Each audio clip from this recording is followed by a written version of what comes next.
Esta historia está envuelta en mito y leyenda.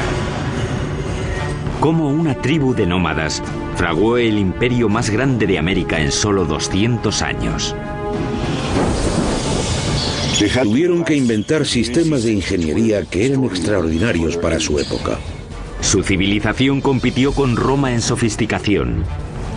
Los aztecas tenían la mejor tecnología que se podía conseguir, dadas las condiciones en las que vivían. Acueductos, palacios, pirámides y templos se alzaron como tributo a sus dioses y como testimonio de poder para la humanidad. El mayor logro de los aztecas fue su flamante capital, que asombró a los exploradores europeos y la llamaron la Venecia del Nuevo Mundo. La ciudad se extendió reluciendo por los canales y el lago, adornada con árboles y mansiones preciosas. Pero su sed de poder y sangre les condenó a la destrucción. Cuando por fin llegó, la aniquilación sería más rápida y completa de lo que el mundo hubiera imaginado.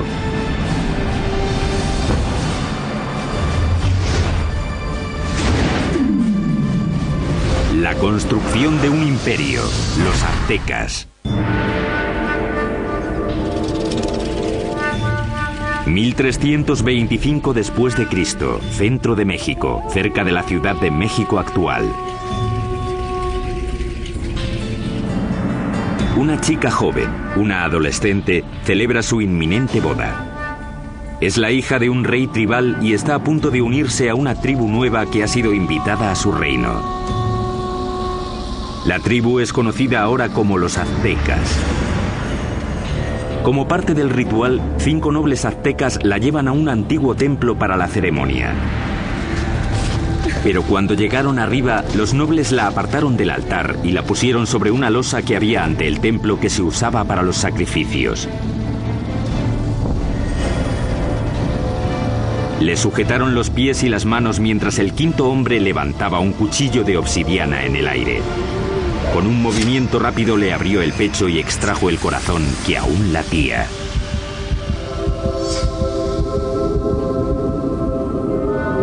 Esa tarde invitaron al rey a una ceremonia para celebrar el matrimonio.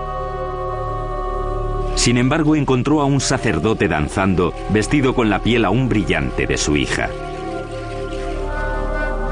Como parte del ritual, los aztecas la habían desollado en honor al dios de la fertilidad. Vio aquello y se quedó totalmente horrorizado, porque era su hija. Sus guardias y él persiguieron enseguida a los aztecas hasta el lago y luego hasta la isla donde se habían refugiado. La isla pantanosa no era un lugar acogedor. Y aún así, desde allí los aztecas superarían todas sus expectativas y forjarían el imperio más poderoso de las Américas.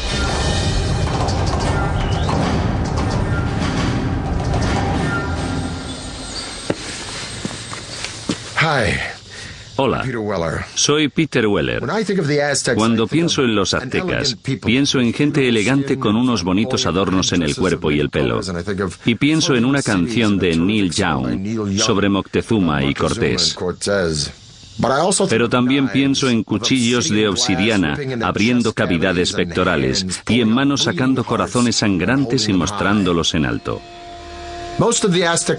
La mayoría de los sacrificios aztecas se hacían en un templo en la cima de una pirámide de piedra como esta. Los aztecas pensaban que sin esas ofrendas el sol dejaría de salir y el universo moriría.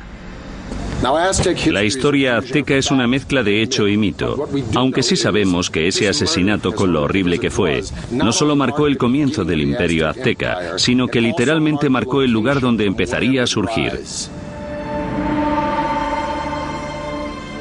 La isla a la que los aztecas fueron desterrados tras el desastroso sacrificio de la princesa estaba en el lago Texcoco, el más grande de 5 lagos interconectados que cubren un valle de 65 por 112 kilómetros. Hoy en día este valle enorme y abierto rebosa lo que es la Ciudad de México moderna, una de las ciudades más grandes del mundo. Pero hace 700 años la isla estaba tan empantanada que nadie la había reclamado. Pero mientras miraban el lago, el líder azteca Tenoch anunció a sus seguidores que había visto un águila posada en un cactus en mitad del lago, una señal de los dioses de que habían encontrado su hogar. Llamarían a su ciudad Tenochtitlán. La vida fue dura para los aztecas los primeros años de Tenochtitlán, pero tenían una visión. La visión de una ciudad poderosa modelada en una ciudad antigua y legendaria a solo 40 kilómetros de allí. Llamaron a esta ciudad Teotihuacán o Ciudad de los Dioses. Teotihuacán fue una de las ciudades más impresionantes de la Mesoamérica precolombina. Era misteriosa. Sabemos poco de ella porque no hay escritos que corroboren lo que ocurría en esa gran ciudad. Ya estaba en ruinas hasta en la época azteca, pero creían que era el hogar de los dioses y el sitio donde nacía literalmente el mismísimo sol. El lugar que los aztecas más veneraban de Teotihuacán era una pirámide que se alzaba por encima de los árboles. Se llamaba la Pirámide del Sol. La enorme pirámide solar contiene 765.000 metros cúbicos de tierra y piedra con una base aproximadamente del mismo tamaño que la Gran Pirámide de Giza, en Egipto. Los aztecas creían que Teotihuacán fue diseñada a imagen del cosmos que crearon los dioses. Fue esa imagen la que intentarían reproducir en la construcción de su nueva ciudad, Tenochtitlán.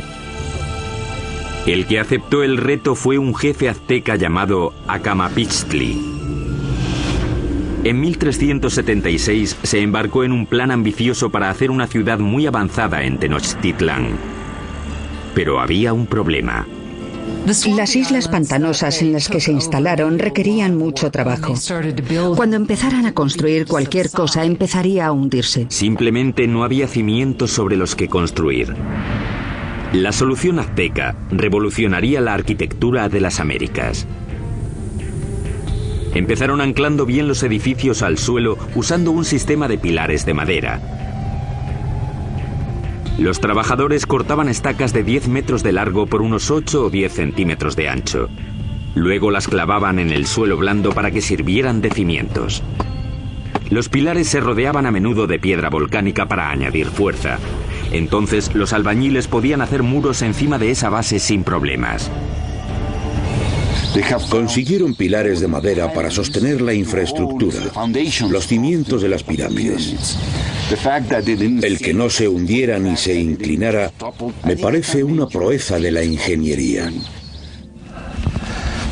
Tenochtitlán era una ciudad-isla, pero los lagos circundantes eran poco profundos, no más de 2 metros en la mayoría de los sitios. Aquello parecía una metrópolis gigante flotando en una charca. Originalmente la única manera de llegar a la ciudad flotante desde tierra era en barco, pero los aztecas inventaron con el tiempo una serie de pasos elevados de hasta 14 metros de ancho que conectaban la ciudad flotante con las provincias de tierra firme. Los pasos estaban sostenidos sobre pilares de madera, como los que sostenían los templos y otros edificios. Tuvieron que clavar miles de esos pilares en el lecho del lago, y eso presentaba un reto logístico que solo se podía atajar con una mano de obra fuerte y hábil y los mejores ingenieros de Mesoamérica. Para hacer un paso se ponían 2 filas de estacas. Luego se rellenaba el espacio del medio con piedras y tierra hasta que sobrepasaba el nivel del agua en varios metros. Eso permitía a la carretera soportar muchísimo peso. Estos pasos se construyeron muy rectos. Eran muy anchos, con puentes que se abrían y conectaban la ciudad por el norte, el oeste y el sur. Las carreteras permitieron a los aztecas transportar materiales más grandes y pesados para la construcción, aunque eso presentaba un reto nuevo. No existían las bestias de carga en Mesoamérica, así que los humanos lo tenían que hacer todo. No existían las carretas ni la rueda. Las cargas pequeñas se llevaban a la espalda, sujetas con una cuerda que se ajustaba a la frente. Los objetos grandes, como los bloques de piedra o las esculturas de los templos, los arrastraban con cuerdas una gran cantidad de hombres, posiblemente usando troncos como rodamientos. Cuenta la leyenda que un bloque de piedra para un templo requería la fuerza de 1000 hombres para arrastrarlo desde las montañas de tierra firme por el paso y hasta la ciudad. Los pasos también ofrecieron a los aztecas una nueva forma de introducir agua potable en Tenochtitlán. Anteriormente, los aztecas transportaban el agua en canoas desde la orilla. Pero el gran crecimiento de la población les obligó a obtener una solución más avanzada para cubrir la demanda. Querían usar el agua de los manantiales de tierra, así que querían construir un acueducto. Pero los manantiales estaban bajo control de la tribu que dominaba la región, los despiadados tepanecas. Los tepanecas controlaban o dominaban todo el valle. Tenían un imperio muy fuerte y eran los señores.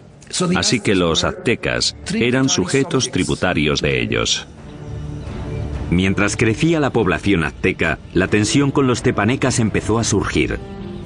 Los aztecas decidieron dar un ultimátum que podría cambiar el equilibrio de poder en la región. La gente de Tenochtitlán no solo exigían a los tepanecas que les dieran el agua, sino que exigían que ayudaran a construir el acueducto. La respuesta de los tepanecas fue rápida y brutal. El rey tepaneca Maxtla envió asesinos que mataron al jefe azteca a sangre fría. Fue la gota final. Tras décadas de dominación, los aztecas se movilizaron y se levantaron contra sus caciques despiadados. E iniciaron una serie de ambiciosos proyectos de construcción alrededor de la ciudad-isla que les valdría la reputación de mejores ingenieros de las Américas.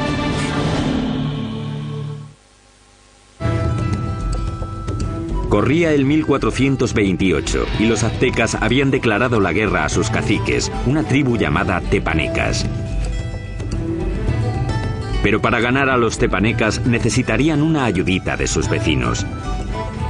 Los aztecas acudieron a la cercana ciudad-estado de Texcoco. Allí un jefe decisivo estaba ascendiendo.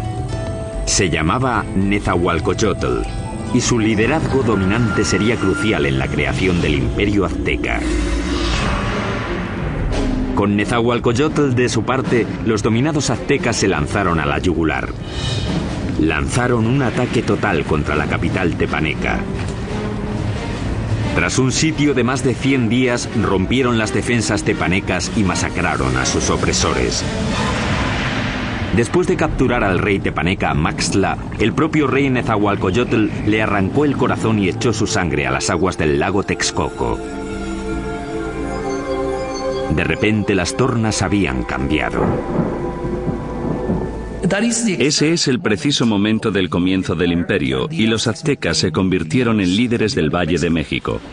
Tras conquistar el Valle de México, los aztecas pudieron centrar su atención en llevar agua potable a su ciudad creciente. Notablemente, los aztecas diseñaron y construyeron por su parte algo que solo unos pocos imperios dominarían: el acueducto. El acueducto tenía 2 canales, cada uno de 1,20 m de alto por 1 de ancho. Uno se mantenía limpio mientras el otro servía para que no se interrumpiera nunca el flujo de agua. El acueducto de 2 tubos recorría 5 kilómetros desde tierra firme hasta el centro de la ciudad-isla. En la ciudad, el agua llegaba hasta fuentes públicas y embalses y se distribuía al público en grandes jarras de barro o mediante canoas. En comparación con los europeos, los aztecas eran muy limpios. Sabemos que el emperador azteca se bañaba 2 veces al día. Así que en términos de higiene los aztecas estaban mucho más avanzados que los europeos. Mientras los nobles aztecas se bañaban en lujo, en esa época en Europa la peste, provocada por las condiciones insalubres, mataba a millones.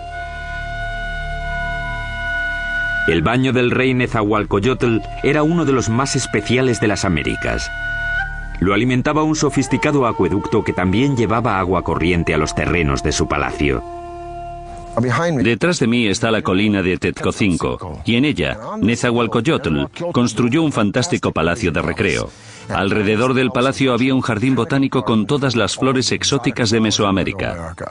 Nezahualcóyotl trajo el agua desde las montañas de Sierra Nevada hasta aquí, pasando por las colinas y su palacio, solo para regar las plantas.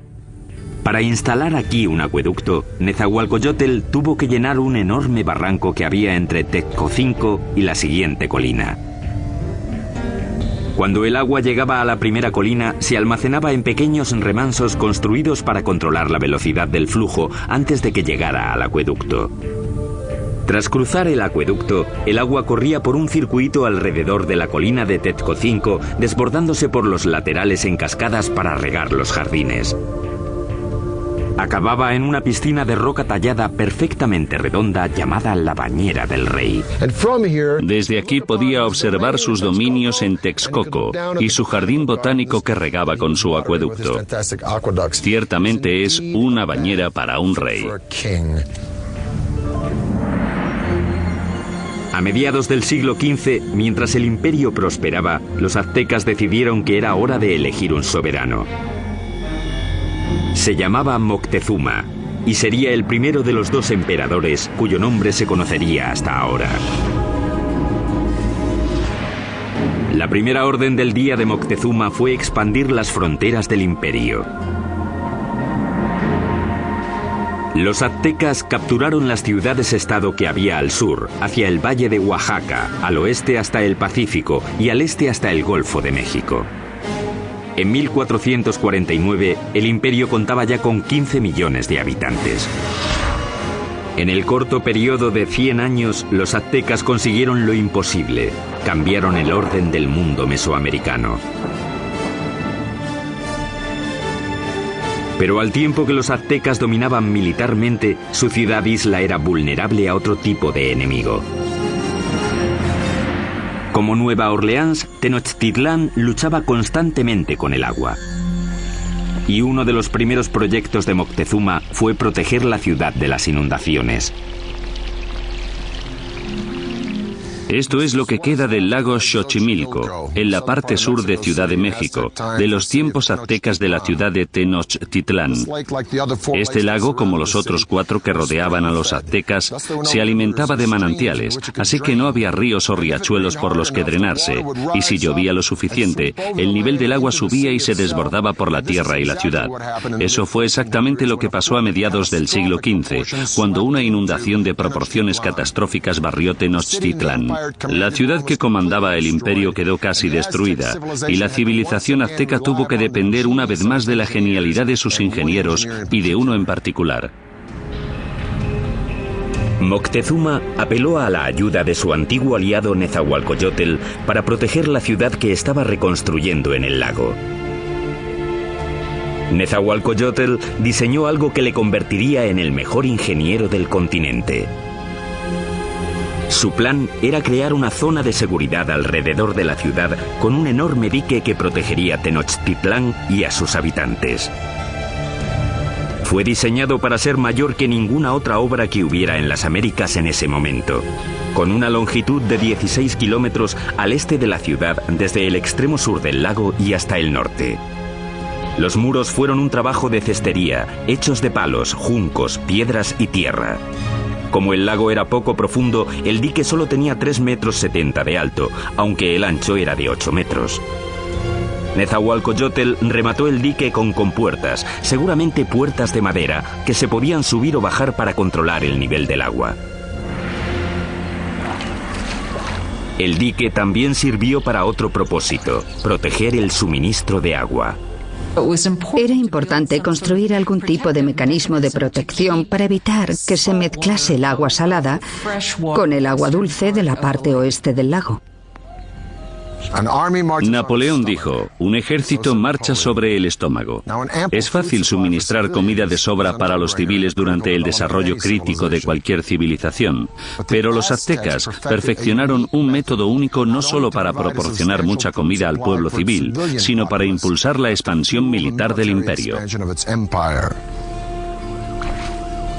Esta solución revolucionaria se llamó chinampas, un sistema que les permitió crear literalmente tierra nueva para cultivar y para vivir. Si vas a hacer una ciudad de cualquier tamaño, tienes que proporcionar espacio, así que lo que ellos hicieron fue construir esas chinampas en el lecho del lago. Básicamente una chinampa es una isla artificial construida en el lago. Parecían campos de fútbol estrechos, de unos 90 metros de largo por unos 10 metros de ancho. Una chinampa se hacía tejiendo una red de palos que flotaba en el agua y apilando juncos y hierbas encima. Después se sacaba fango del lecho y se ponía encima de los juncos para formar la chinampa. Entre 4 y 6 hombres tardaban 8 días en construir una chinampa media. Estaban conectadas a la ciudad por canales navegables gigantescos que miles de hombres tardaban meses en hacer. Una chinampa como esta podía producir hasta 7 cosechas al año, mientras que un agricultor en tierra firme podía cosechar 1, 2 o quizá 3 veces como mucho. Cuando una cosecha estaba lista para que la recogieran en una chinampa, los brotes de la siguiente ya estaban saliendo del fango que estaba extendido en un barco adyacente a la chinampa. Entonces, cuando los brotes estaban listos, se llevaban a la chinampa y el ciclo se repetía una y otra vez en cientos de chinampas. Fue esta tecnología lo que hizo que Tenochtitlán pasara de ser una ciudad tribal más en el siglo XIV a una ciudad-estado dominante y próspera. Con la infraestructura de la ciudad lista y enormes tierras bajo su control, los aztecas extendieron las fronteras de su imperio más que nunca. Crearon una red de carreteras muy extensa, superautopistas aztecas. Pero al tiempo que el imperio crecía, también lo hizo la práctica de sacrificios humanos. Muy pronto ríos de sangre corrían por las calles de Tenochtitlán.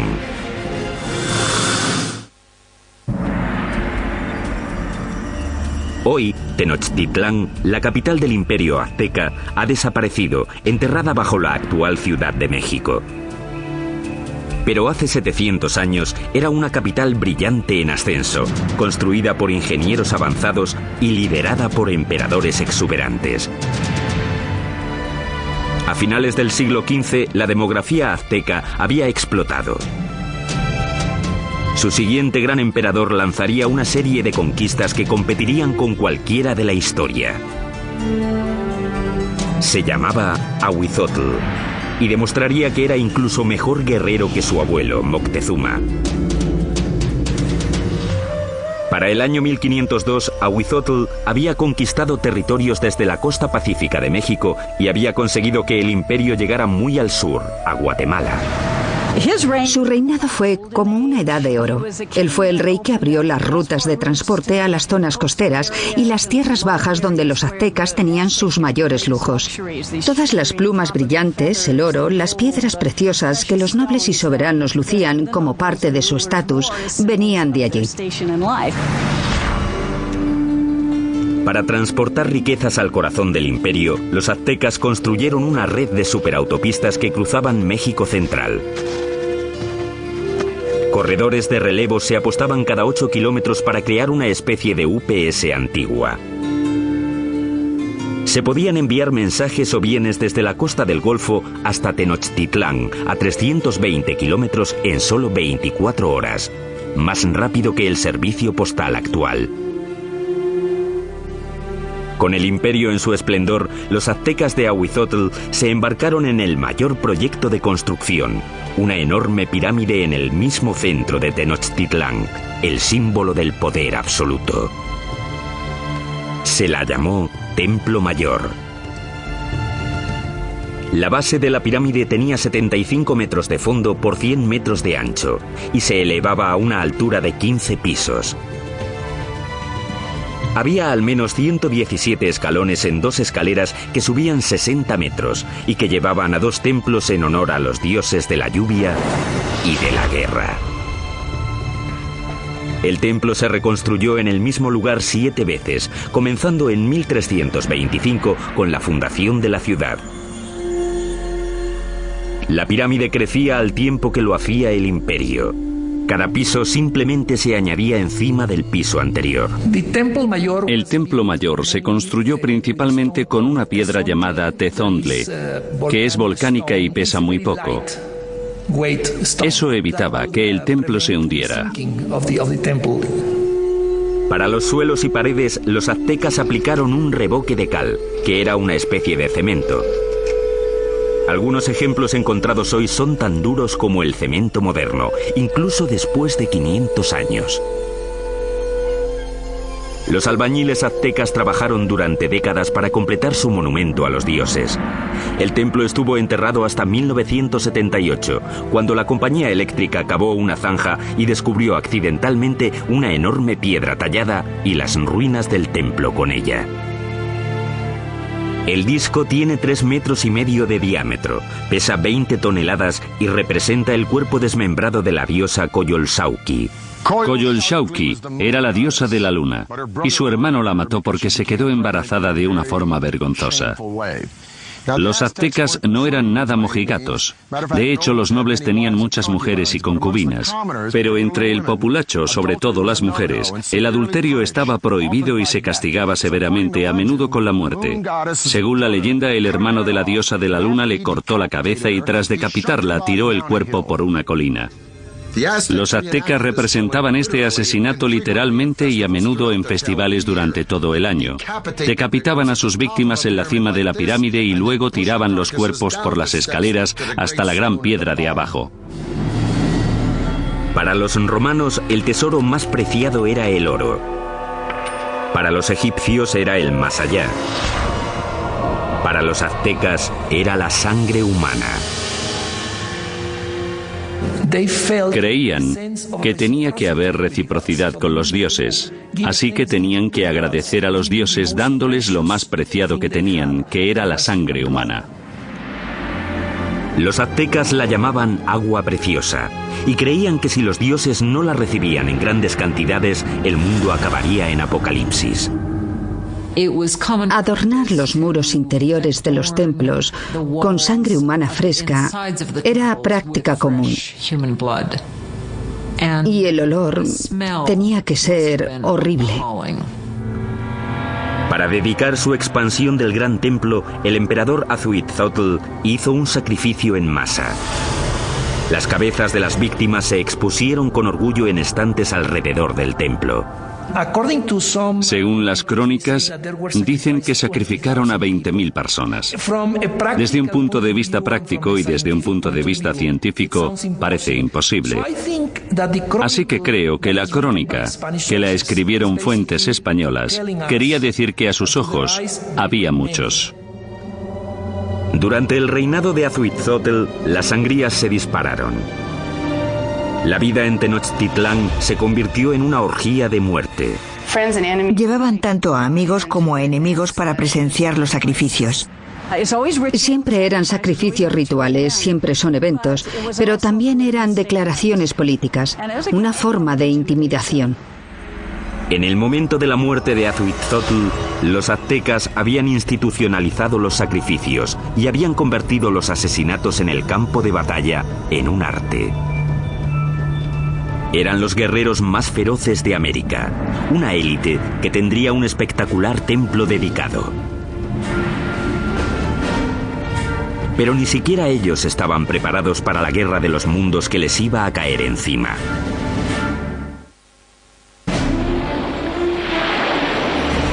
Corría el año 1502. Azhuitzotl, emperador de los aztecas, muere. Moctezuma II, un ex sacerdote de 34 años, sube al poder.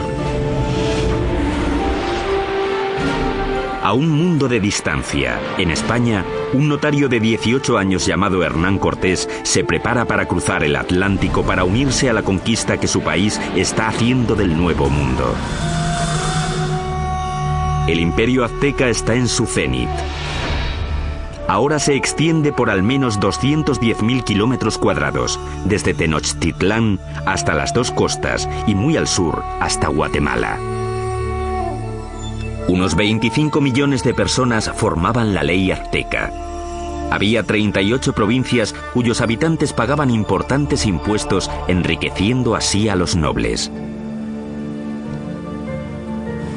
La ciudad se extendió reluciendo por los canales y el lago, adornada con árboles y mansiones preciosas. Y Moctezuma II lo presidía todo. Era conocido por sus habilidades políticas y militares. Un líder duro. Mató a la población de las ciudades que no se doblegaban a su mandato. Pero en privado estaba inquieto.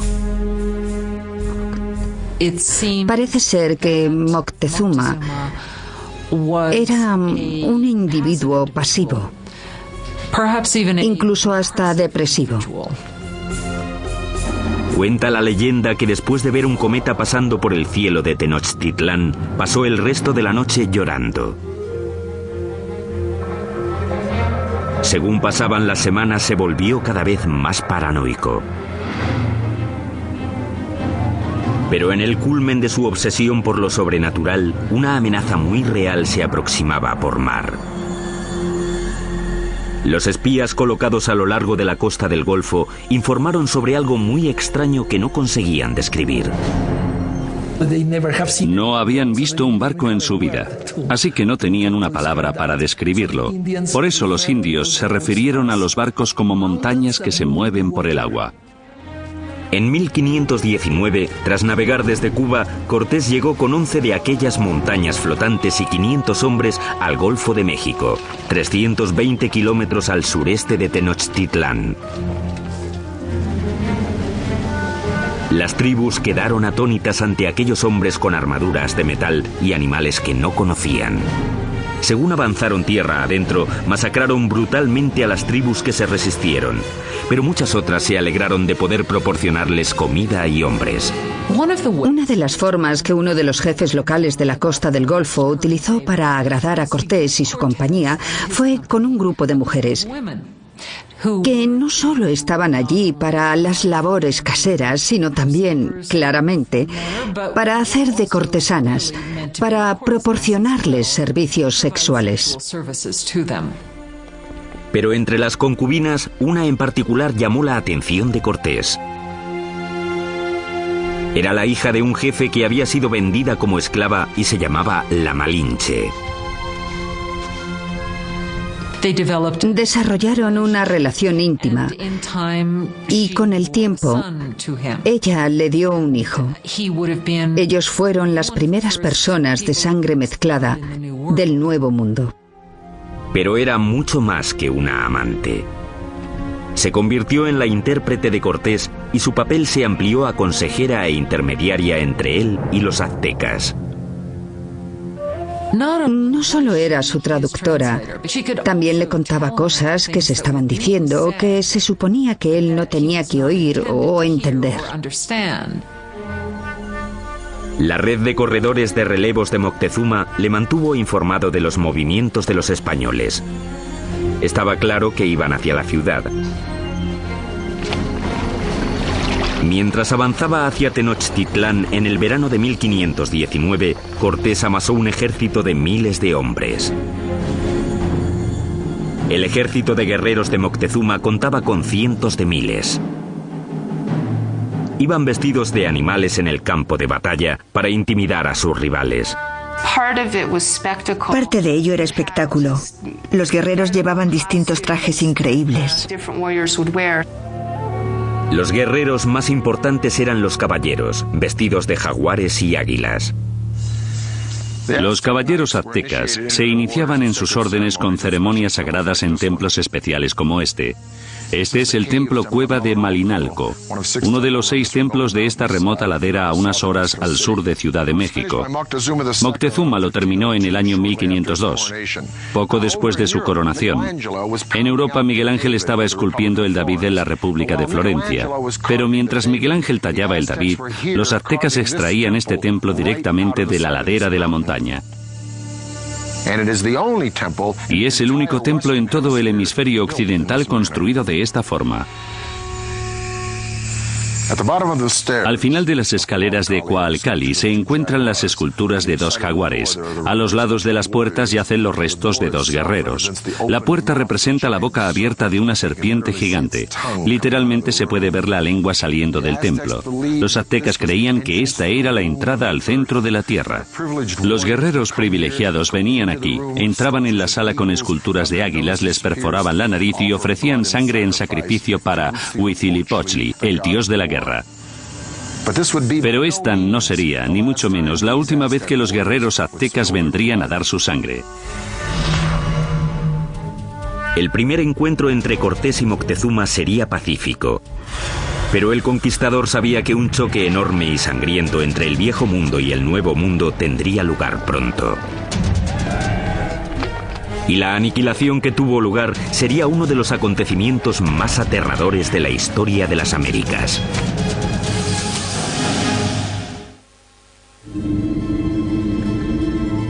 Otoño de 1519. El conquistador español Hernán Cortés ha llegado por fin a la brillante capital azteca de la que tanto ha oído hablar, Tenochtitlán. Cuando los españoles vieron por primera vez Tenochtitlán, debieron pensar que era una visión, que estaban entrando en alguna especie de sueño. Una enorme fuerza de guerreros nativos aliados contra los aztecas le acompaña mientras avanza por el paso principal hacia la ciudad. El encuentro entre Cortés y Moctezuma en el paso hacia Tenochtitlán tuvo que ser uno de los acontecimientos más impresionantes de la historia del mundo. Fue un encuentro entre dos mundos distintos. Cortés le ofreció la mano, pero en cuanto lo hizo, los nobles que atendían a Moctezuma le empujaron diciendo: no, no, no, es una indignidad total. Nadie toca a Moctezuma, el gran señor de la tierra. El encuentro de los dos mundos fue pacífico, pero lleno de tensión. Moctezuma en ese momento ya se había vuelto impulsivo y propenso a las crisis de histeria. Así que el encuentro fue para calcular las fuerzas. Aunque los aztecas tenían un sistema diplomático y guerrero mucho más inocente comparado con el sistema tan taimado y ladino de los europeos. Moctezuma invitó a los españoles a quedarse en uno de sus palacios. Resultó ser un error catastrófico. Cuando los españoles entraron en la ciudad, quedaron tan impresionados que les pareció un sueño. En el centro de la ciudad se alzaba el colosal palacio del emperador. El palacio de Moctezuma II era un gigantesco complejo que se extendía por las 3 hectáreas contiguas al gran templo. Uno de los españoles se dio cuenta de que todos los días se reunían 600 nobles en el palacio de Moctezuma para oír las palabras del emperador. Moctezuma recibió a los españoles en una gran cámara de recepciones que había en la entrada, diseñada para que el emperador pareciera omnipotente. Pero el palacio de Moctezuma sería el último que construirían los aztecas. Cuando no llevaban ni una semana de visita, los españoles fueron a la yugular y secuestraron a Moctezuma. Fue un movimiento atrevido, pero compensó. El imperio parecía suyo. Aunque Moctezuma seguía siendo el líder oficial de la ciudad, durante un tiempo no fue más que el portavoz de Cortés. Durante 6 meses, la tensión dentro de los muros de Tenochtitlán se calmó. Entonces, en la primavera de 1520, todo cambió. Una mañana, unos soldados españoles interrumpieron un sacrificio sagrado y mataron a los participantes. El acto desencadenó un alzamiento. Para los aztecas, los españoles habían cometido un sacrilegio inefable. La ciudad quedó sumida en el caos cuando los aztecas marcharon al palacio de Moctezuma. Moctezuma intentó subir a la cima del palacio, hablar con la gente y calmarlos, pero ya no aguantaron más. Moctezuma se había convertido en la marioneta de los españoles. Una traición tan enorme a los ojos de su pueblo que le lapidaron y tiraron flechas. Poco después tiraron el cuerpo sin vida de Moctezuma por las escaleras del palacio. Nunca sabremos si murió a manos de los españoles o por las heridas que le infligió su propio pueblo. Y los españoles decidieron que sería un buen momento para irse de la ciudad. La noche del 30 de junio de 1520, los españoles intentaron escapar aprovechando la oscuridad. Pero no quieren deshacerse de las cosas que han cogido y arrastran el peso de todo lo que quieren llevarse. Fueron presas fáciles para los guerreros aztecas que les atraparon en el paso. Los cuerpos se apilaron rápidamente en el agua. 400 españoles fueron masacrados junto a miles de sus aliados indios. Esa escapada ha llegado a llamarse la Noche Triste. Cortés y unos pocos más consiguieron escapar con vida. Los españoles acabarían destruyendo la brillante ciudad de Tenochtitlán. Empezarían cortando la línea vital de la ciudad, el acueducto. Mientras cientos de miles de personas dentro de los muros de la ciudad estaban sin agua, Cortés creó un bloque alrededor de Tenochtitlán para que no recibieran suministros del exterior. Así que la idea del bloqueo era hacer que se rindiera la ciudad por hambre. Pero los aztecas tenían muchísima resistencia y no sería fácil vencerlos. Y lo que decidieron hacer fue lanzar un ataque por tierra y por mar. Durante siglos, el lago que rodeaba Tenochtitlán había constituido una barrera contra los invasores, pero Cortés encontraría una forma de evitarla. Hizo que miles de sus aliados indios transportaran los barcos en piezas atravesando las montañas para montarlas y lanzarlas al lago. Mayo de 1521. Cortés lanza su gigantesco ejército en un ataque final y decisivo contra Tenochtitlán. 600 españoles, incluyendo 100 caballeros y hasta 50.000 aliados indios, se enfrentaron a los defensores aztecas de la ciudad sobre los pasos.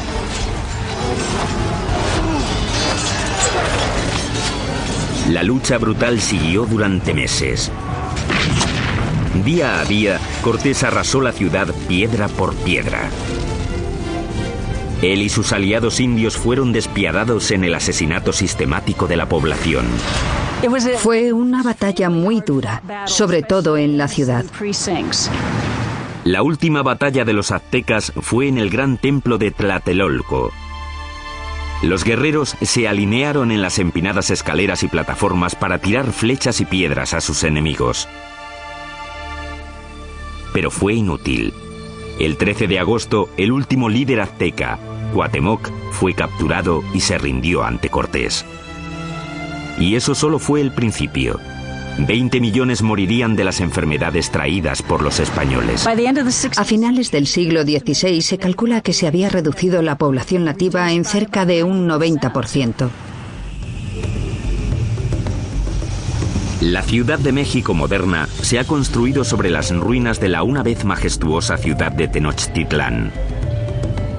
Los españoles la arrasaron durante la construcción de su propia ciudad colonial y hasta usaron piedras del Gran Templo para hacer la catedral que aún se alza al lado de las ruinas del templo. El imperio azteca se esfumó y con él un legado de increíbles logros de la ingeniería. Ha quedado claro, por sus sofisticados sistemas de urbanismo, agricultura y suministro de agua, que los aztecas se alzaron entre los grandes imperios más avanzados del mundo. El templo excavado de Malinalco es uno de los logros aztecas más impresionantes que los españoles no destruyeron. Sitios impresionantes como este obligan a hacer la pregunta: ¿cómo sería México hoy si los españoles no hubieran venido? Soy Peter Weller para el canal Historia.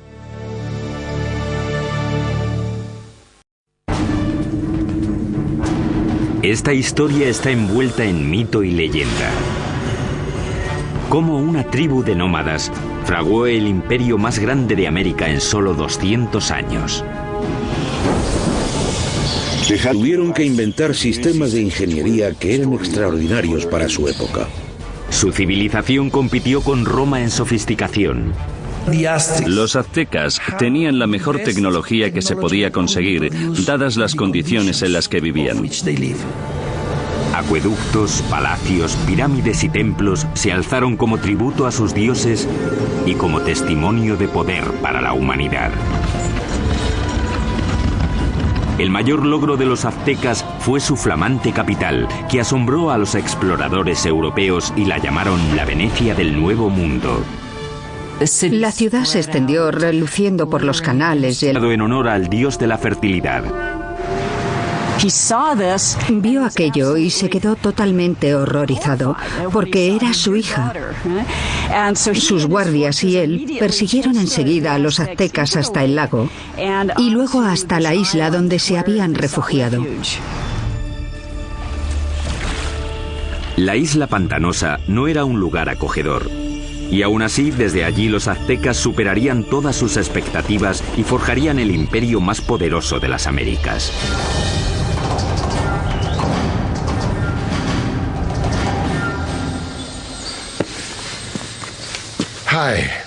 Hola, soy Peter Weller.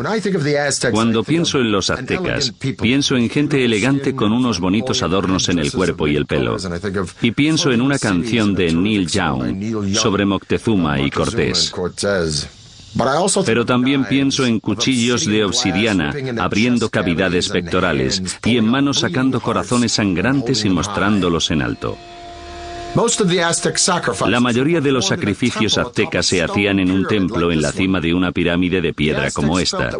Los aztecas pensaban que sin esas ofrendas el sol dejaría de salir y el universo moriría.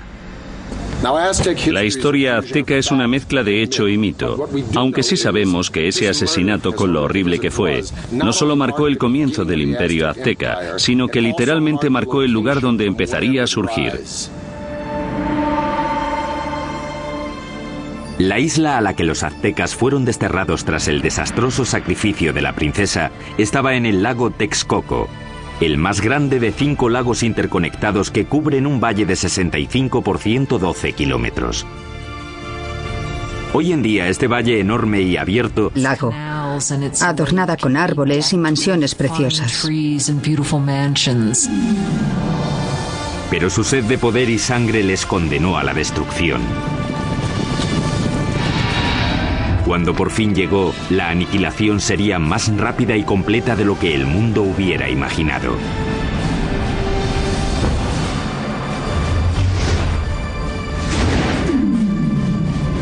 La construcción de un imperio, los aztecas. 1325 después de Cristo, centro de México, cerca de la Ciudad de México actual.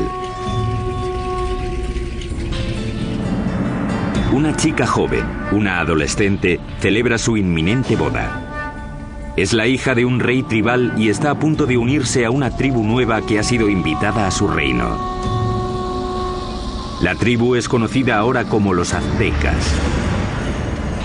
Como parte del ritual, 5 nobles aztecas la llevan a un antiguo templo para la ceremonia. Pero cuando llegaron arriba, los nobles la apartaron del altar y la pusieron sobre una losa que había ante el templo que se usaba para los sacrificios.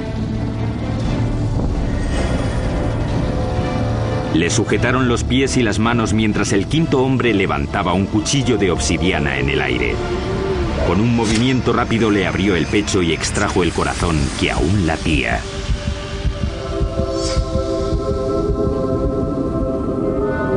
Esa tarde invitaron al rey a una ceremonia para celebrar el matrimonio. Sin embargo, encontró a un sacerdote danzando, vestido con la piel aún brillante de su hija. Como parte del ritual, los aztecas la habían desollado.